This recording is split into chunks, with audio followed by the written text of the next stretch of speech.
And I think it's just about educating ourselves and educating the people in our city to know that we need services, and we're only as strong and as effective of a city as we can be if everybody has a place and everybody's able to thrive in our city.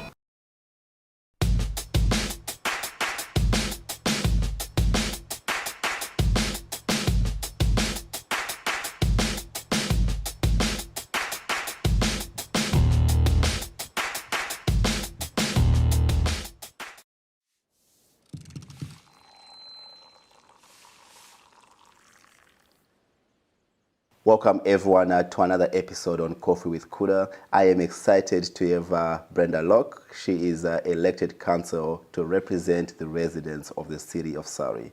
And I'll let her introduce herself. Brenda, how are you? I'm great. Thank you for having me here today. I am really excited to have you with us. We want to target our conversation on maybe how to prevent and the measures that can be taken to help people currently in addiction.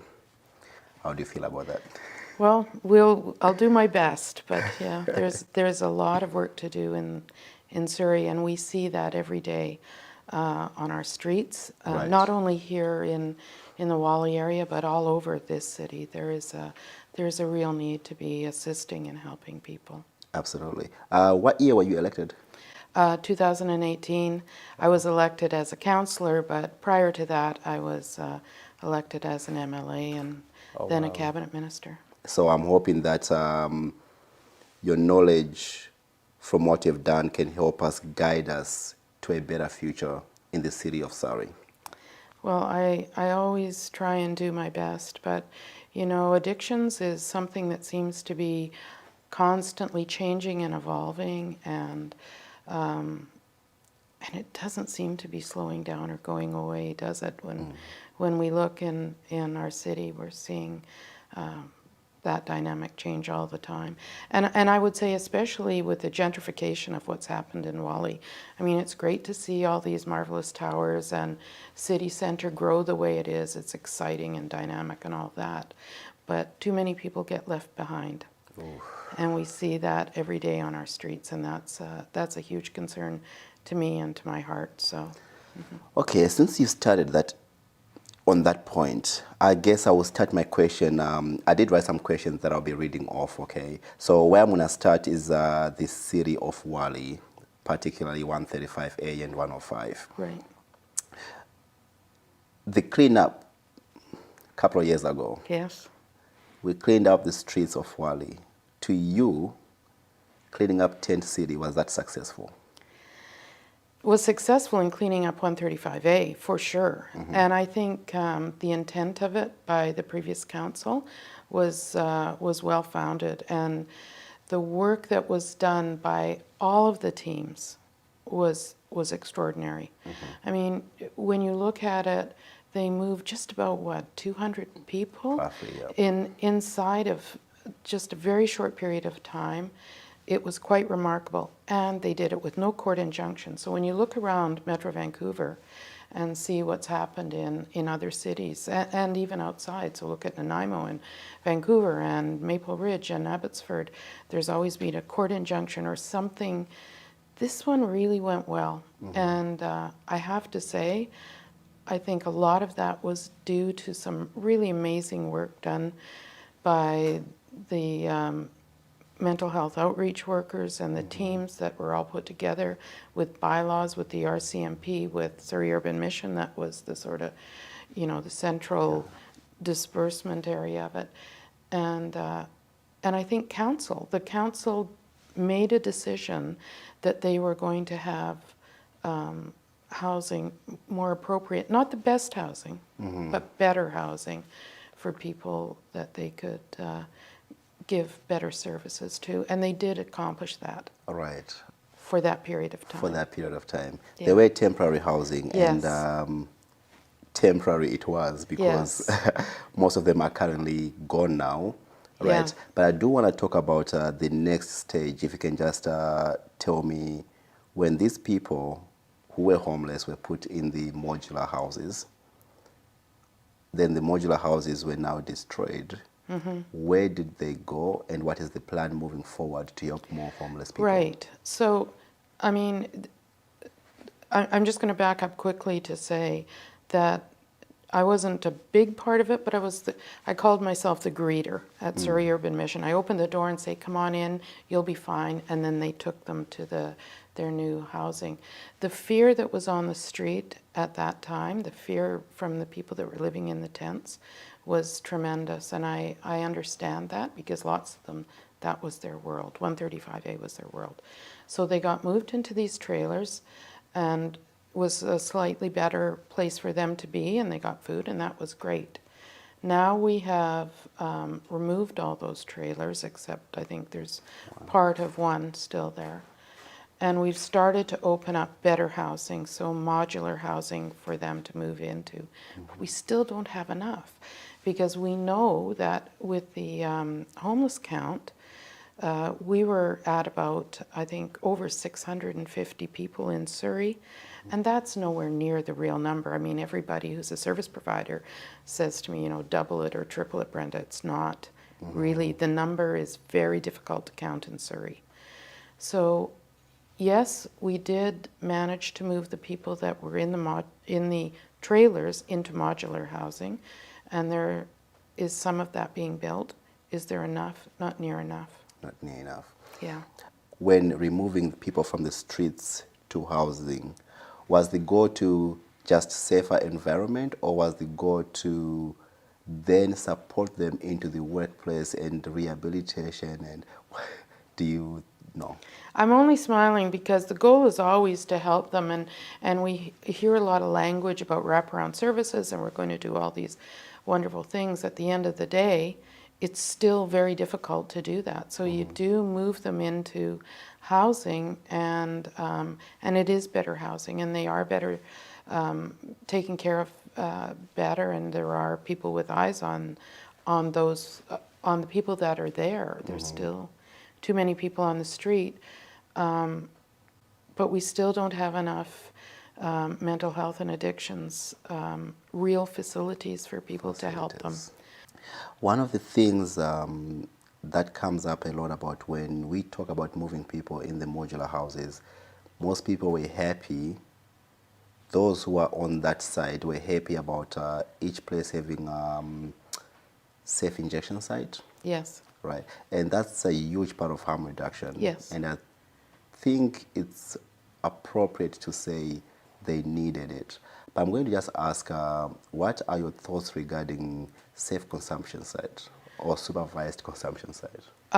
Yeah, I think supervised consumption site is absolutely necessary in all those facilities. And yeah, I would say it's never a safe consumption site, because that's never safe. But absolutely, they need to have those facilities where somebody can be there with them, especially now, given all of the bad drugs that are out there. You need to make sure that somebody's monitoring that and helping them through that, and maybe diverting them at some point. I mean, that's always hopefully the goal. Some people despise the idea of a supervised consumption site under the assumption that you're helping these people harm themselves further.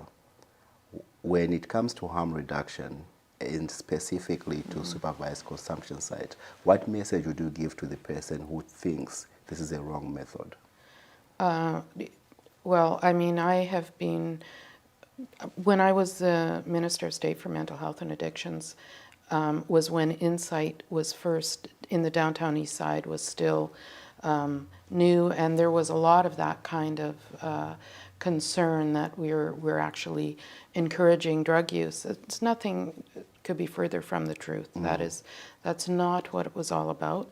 But even prior to that, at the Dr. Peter Center near St. Paul's, they were doing that even before Insight was around. Okay. So we've had supervised injection sites in British Columbia since probably early 2000s. And it is important, in my mind, it's important that we have that place where people can come. They are safe. We are healthcare professionals are monitoring them and maybe giving them that access to exit if they want it and when they want it. Right. I read overdose deaths in private residences have increased to about 72% to about 80%. How do you think the community could be educated in order to reduce this number? Well, I think in general people should be access to information about addictions, about what it looks like, about the behaviors, so you can actually see if it's your parent, your child, whoever it is in your family is using, so that you can just, I don't mean keep an eye on them in a negative sense, but just know and understand if they're using drugs, so you can pay attention to them within your own home. I guess that would be something we could do, is really talk about drugs a lot more. We pretend that, I think sometimes that we often say addictions is a healthcare challenge, but we don't really live that. We say it, and then we kind of step back. And I'm not sure why. I don't know if it's our fear of it, but we don't really embrace it as a healthcare challenge, and we need to do that more and more openly. Do you currently think we are doing that, or do you think we are not? Well, I think we talk, I don't think we talk about it near enough. I think we talk about drugs in the, in sort of the big picture and say drugs on a whole. And then, we back right off. We don't say, this drug does that to you, or, what does the fentanyl problem, what impact has it really had on our communities and our society? We haven't really talked about it. There's always those people that are in that bubble that, the healthcare providers, the service workers that are absolutely clear about it. But the general public doesn't. The general public doesn't get that message. And they don't get to know about the risk factors as well. No, not at all. Not at all. They don't know, and it's an interesting question, because I get people asking me this. Why are so many people hunched over, for example? And I'll tell them, but I don't know that much about drugs myself, and I'll say that is an addictions issue that they've got with, and I don't know what drug it is, but I do know that that's a drug induced behavior that they have, right, or posture. Since we are still talking about raising awareness, I'm going to lead this question to, I read 85% of deaths among 15 to 29-year-olds, they've detected fentanyl in it. So my question is, should we teach about substance misuse from a younger age? I think we have to. I think we have to, for just so many reasons. And this is putting another challenge to the schools, I guess, and I know teachers are just bombarded with more things, more issues they have to deal with youth, but that's part of the evolution of society. And certainly drugs and the use and misuse of drugs are a huge problem, and those numbers are frightening. I mean, those are young people. 15 is what, grade 9. Right. So, we have to be telling kids, and from a really early age, because we're hearing that the people that are selling drugs are going into elementary schools too, right? So we have to start that conversation with kids at a very young age, but with as much as they can take, right? Absolutely, yes. You can't, you have to reach the kids where they are, not where you think they should be. While we are on there, I'm going to give my own personal opinion, because you said we cannot bombard teachers with more expectations, which is absolutely fair, right? My opinion that I wrote down here was I could have believed that there should be 2 mentors a male and a female, perhaps over 25 years, in every inner city elementary school, or every elementary school if you so choose, teachers will refer children who are problematic and who are showing early signs. Then the mentors, it's their job after school programs to go over risk factors, health determinants. That opinion is just mine. What do you think about it? I think it's brilliant. But I'll tell you why. I think it's really important that the school system have those mentors in them, because that's where they can spot the kids at risk. And, you know, I mean, I know personally kids that have grown up with addicted parents and parents that were completely neglectful of them. My house was, when my kids were growing up, our house was the house where the kids hang out.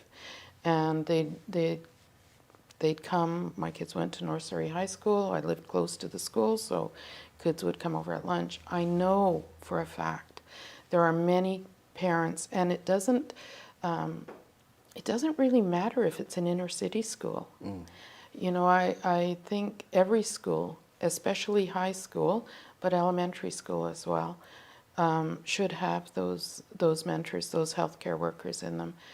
And I don't even know that they need to be young, but they need to be able to reach kids. And they need to be able to kind of spot that child that is might fall through the cracks, because there just isn't the home supports that we hope. And it's pretty cliche, but it does take a village. It takes a village to raise a child, and I think we all have an obligation to the kids in our community. I have a follow-up question to that. I believe there should be 2 mentors, again, at least over 25 years, in every high school, because now it's a passing from one elementary to the high school, because the risk factors did not change. If the parents were still drinking at home, they're still drinking as we go to high school. But a new mentor in the high school is still continuing to provide the support and teaching about mental health, addiction, and gang violence. I do think some of the schools do have counselors in them, but I think you're right on about saying if in the high schools there can be more that mentor, somebody that is looking out for those kids, because that's, you know, that is really a one-on-one situation at that time, and so it's very difficult to, you know, some of our high schools are over 1,000 kids. Correct. It takes a lot to be able to get to know them all, but I think it's critically important. And you know, I mean, you can tell that whatever that percentage is, if it's 20% of the kids that may be in situations where their family life isn't as good as it should be. I know that the police do that right now. The RCMP are in schools as well, and they do some work, but this is very specific.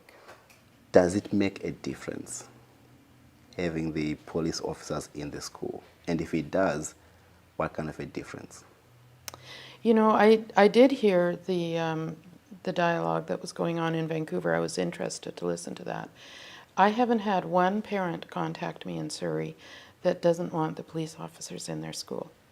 I haven't had any. I haven't had any pushback on that in Surrey schools. I'm not a school trustee, obviously, but that hasn't been an issue in Surrey. I think Surrey RCMP in the schools have really been welcomed in the schools, and we've seen, I know they have a basketball game that they play with the kids every year, and they do lots of fun things with the kids. I think it's really important. Like I know there's something a former inspector in Surrey, Inspector Mihat, brought through, was called Project Lavender, that's in Surrey schools. I think that was really important, that was for girls and girls that were being victimized. And I think having the police there is an important part combating that. And I think youth need to know that they can't get away with some of the stuff they're trying to when it came to that kind of bullying. While we are talking about reaching out to elementary schools, another fascinating stat that I found here was over 50% of people who are in addiction were reported to have had clinical diagnosis or anecdotal evidence of a mental health disorder. So my question is it more important then to teach about mental health in elementary schools and early in high school so that those individuals who are going through mental health issues can be aware and realize that it's a risk factor for such as addiction? I absolutely think so. I think, mental health is something that we know is part of the healthcare system, but we've never done a really good job in teaching or talking about it. We talk about what is cancer, what is a broken leg. We talk about all kinds of different diseases, and about healthcare in general, but we don't talk about mental health much. We have different times of the year where we talk about it from a perspective of fundraising or whatever. Right. But to really know what are psychosis and all of those other issues that, especially youth deal with, I guess, psychosis more than just about any other age group. We don't talk about that. Right. Yeah. Because if it is a clinical diagnosis, that means it's been something that's been going on for a while. Yes. Had they been aware, they could have prevented such as addiction later on. Well, and I think it's also important that people know the signs. Again, it comes back to having people that are paying attention to people that are at risk, or people that are kids that are falling through the cracks. Or, Right. Yeah. Some of the statistics again that I have here, I read 55% were employed in the trades and transport industry. My question is, do these industries attract people who may go into addiction, or people who may go into addiction are attracted by these industries? What I would say is both transportation and trades are where people are going to likely get injured more. So they are going to likely be put on different kinds of pharmaceuticals, like different kinds of drugs for pain meds. That's correct. And so often those people could be, my husband's one. My husband's a trades worker. He's retired now, but yeah, he was given all kinds of drugs when he'd wreck his back or whatever. And yeah, you have to learn, you have to know that those people are going to be vulnerable, because then we all of a sudden got, as a society, we all became alive to what fentanyl was doing and what opioid use was doing from a pharmaceutical perspective, and they pulled back. And so you're seeing some of those people looking for their drugs in other places. Do you think it should become mandatory to get 100% coverage for counseling? If we're going to truthfully think that, and truthfully believe that mental health and addictions is part of healthcare, that those issues should be covered the same as all healthcare. So yes, I do think that we should be treating mental health issues very much as a healthcare issue, and that means there should be counseling, there should be all the kind of coverage we can provide people to get them healthy. Thank you so much. As we move on away from the statistics, I just wanted to know, what are your thoughts about you have a right to live at risk? That's a complicated question. And I will answer this only from a youth perspective, first of all. So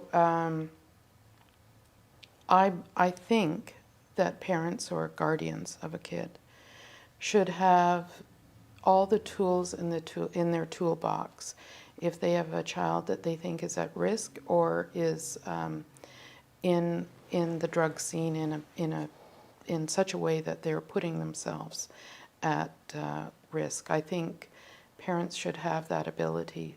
So I know this isn't a popular thing to say, but I do think parents should have the right to compel their kids to detox and to recovery.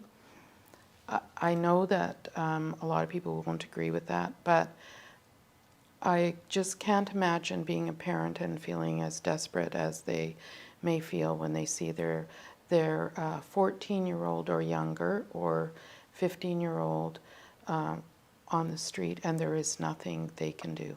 So I do think for youth and kids at risk, we are asking them to make a very difficult decision. If they're already addicted, if it's alcohol or whatever they're addicted to, they're sick, they're infected, they're undernourished, they're all of those pieces. And we're saying, but we want you to make a good decision for yourself that you'll get even more sicker, more uncomfortable. It's not going to happen. We tell kids, if our kids need treatment at the hospital, we do take them for that kind of treatment, whatever that may be. When you're talking about adults, though, it's different, right? Mm-hmm.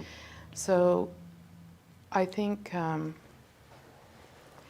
it's a really difficult conversation to have, but I think for people that aren't putting others at risk, I don't know that we have the right to tell an adult they can't put themselves at risk. I want to say first, you had said the first statement, it may not be very popular amongst others.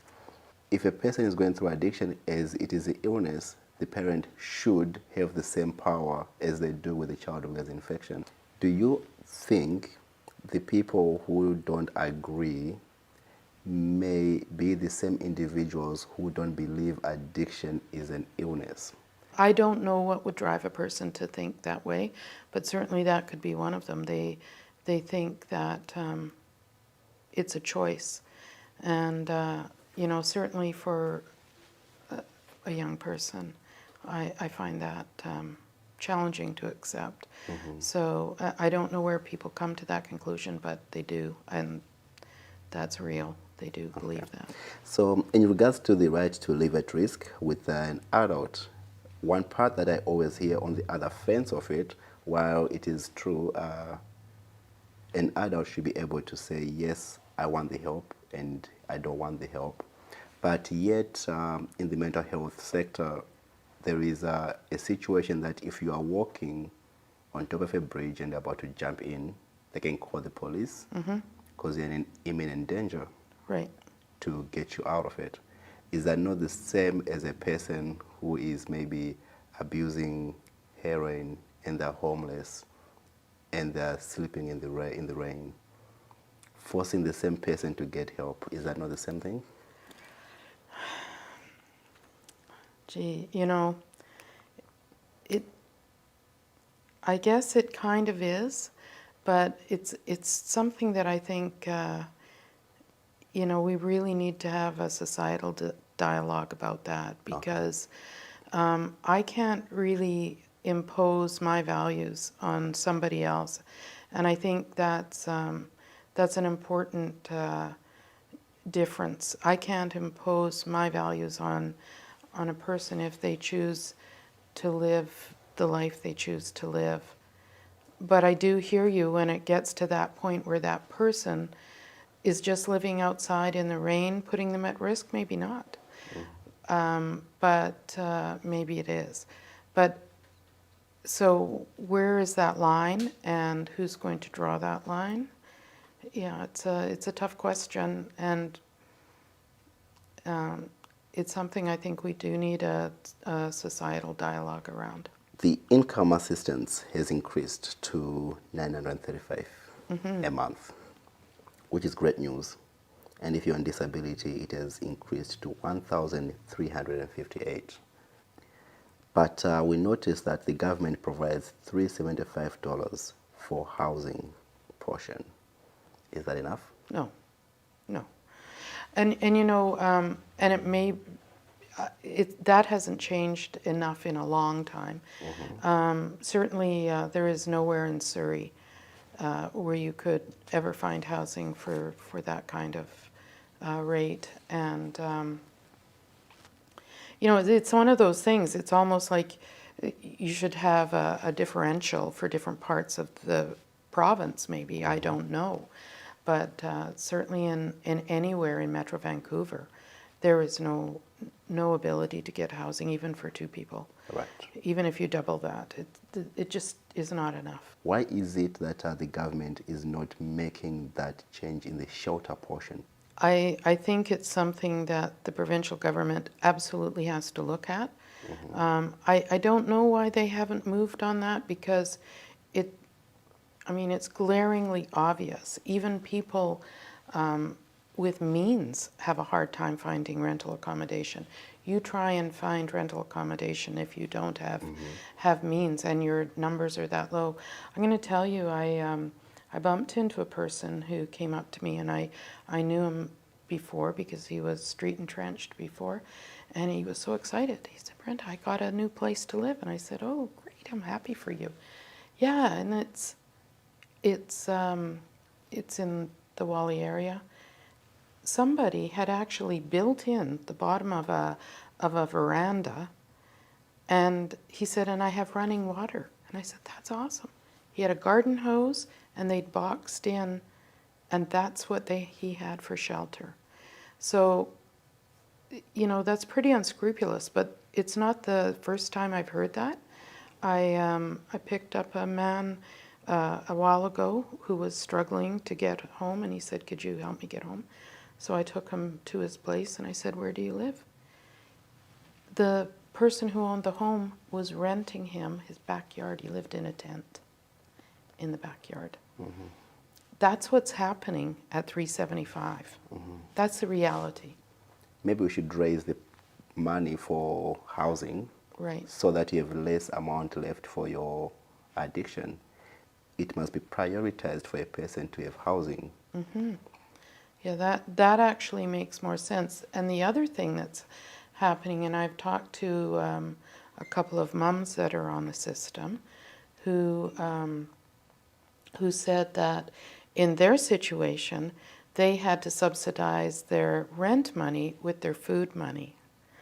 And so, you know, they have a couple of kids, but they have to subsidize their rent money. So that's why they, you know, have to use other opportunities for them, like food banks and so on. And so that's the other side of it too. Right. People are taking from their food or their general money to subsidize the accommodation side. Accommodation, yeah. Okay, so how does the conversation go for the government to do something about it? If I was to make the government raise from 375 to 500, what kind of a conversation has to happen? I think people, and I think they are. I co-chair Surrey Anti-Poverty Coalition as well. Right. And so those kind of discussions are happening all the time at different tables. And I think the provincial government is very much aware of the fact that they have to, especially, as I said, in these major centres like Metro Vancouver, you know, maybe there is a need for an urban-rural kind of differential. Yes. Yeah. Yes. What are the housing options in the city of Surrey right now for someone low income? Oh, so yes, there's a number of new housing projects that are coming, modular housing projects coming up. Right. One just opened on King George, kind of further down, closer to the Patella Bridge in Right. Wally. That one is open, and that's where some of the people moved from the old trailer sites. They moved there. There is Phoenix Society is opening one and operating one new in Newton. Okay. I think it's 80th and King George.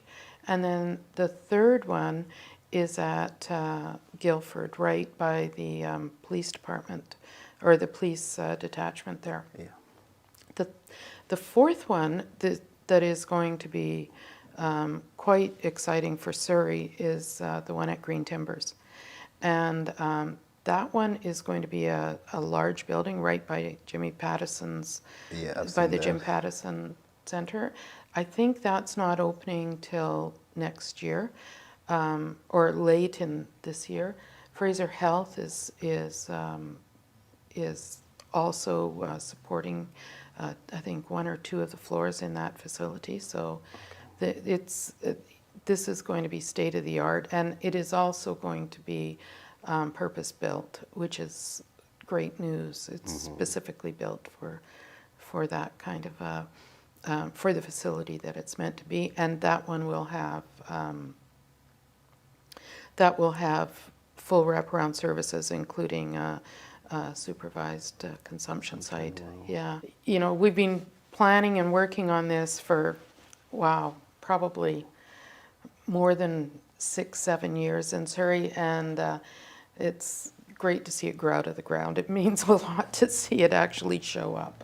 So yeah, we're excited, but the housing needs are not going to be fulfilled by just those four.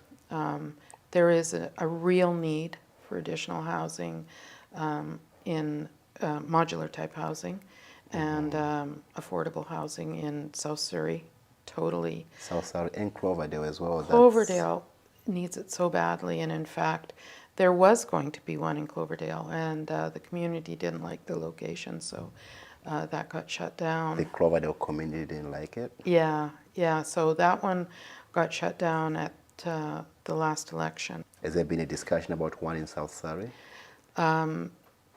There has been, but there hasn't been any sites that have been acceptable. So Okay. yeah. Well, I'm excited to hear that the others are coming up. I do hope in the near future maybe something can be spoken about in Cloverdale and South Surrey. But it is important for the community of Surrey to understand that there's efforts happening behind the scenes to combat the homelessness itself. Yeah, and I think the other thing that we should also really recognize that in Surrey we also have hundreds of people that are in shelter. So if you look at the North Surrey Rec Centre, I think there's 96 people in that facility alone. You know, there is the Surrey Urban Mission one, there is the Cove, there's the one at the old food bank. I think one of the things we don't have in Surrey that we absolutely, and I've raised this so many times, is during inclement weather, we don't have any sort of just places to be. So we don't have warming centers, we don't have, for the summer, we don't have cooling places, and we need those. I mean, we've seen, you know, if you're unhoused and the weather is very hot, and if it's smoky like it was a couple of years ago when we had fires, your options are limited. Unlimited, right? Yeah. I do want to end that discussion regarding shelters on. Could there ever be a discussion on shelters for the elderly? Yeah, you know, I think that is so important. It's so needed. We know in Surrey, and you may know the number better than I do, but we do know in Surrey the number of people that are seniors that are on the streets right now or have only grown. We're seeing more and more people with disabilities on the street than ever before, and I think that the idea of having some kind of affordable housing for people that are seniors is a really important move for the city. If we were to say this shelter is for the elderly, would South Surrey and Cloverdale say no to that? I've talked to lots of the organizations, certainly the Cloverdale, it's called Pacific Community Church of Cloverdale Kitchen. those people are really hopeful and trying to get something happening in their community. Same with Peace Portal Church and Grace Point Church. They've been working hard to try and get something happening in South Surrey. So I think the community will embrace it. I'm not, but it is location specific for sure, if we can find that right location. The BC Housing has been incredible to Surrey in terms of saying they will, they will help whatever they can, but it is up to the city to say, here's the land. So we have to do our part. I think on that, most of my questions that we came up with are done. My last question is, what advice would you have for the community at large in order for us to destigmatize addiction? Because after all, that's one of our biggest goals for the society at large, to embrace this illness as an illness. I think Surrey is a pretty kind society or community in general. I think we have to understand that everybody is a soul and everybody matters in our city. And I think it comes down to education at the end. How can the city, how can Fraser Health, how can all of us together better educate ourselves and our community on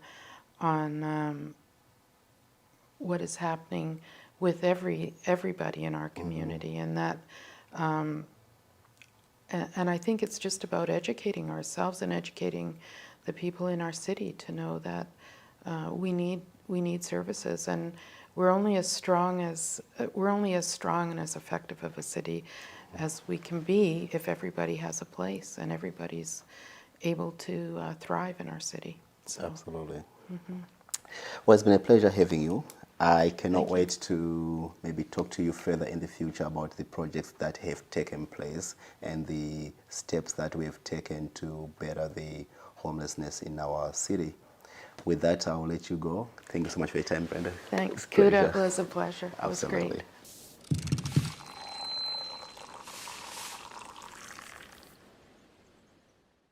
Hey everyone, thank you so much for making it to the end of the video. I do really appreciate it. If you can, please subscribe to our channel for more content.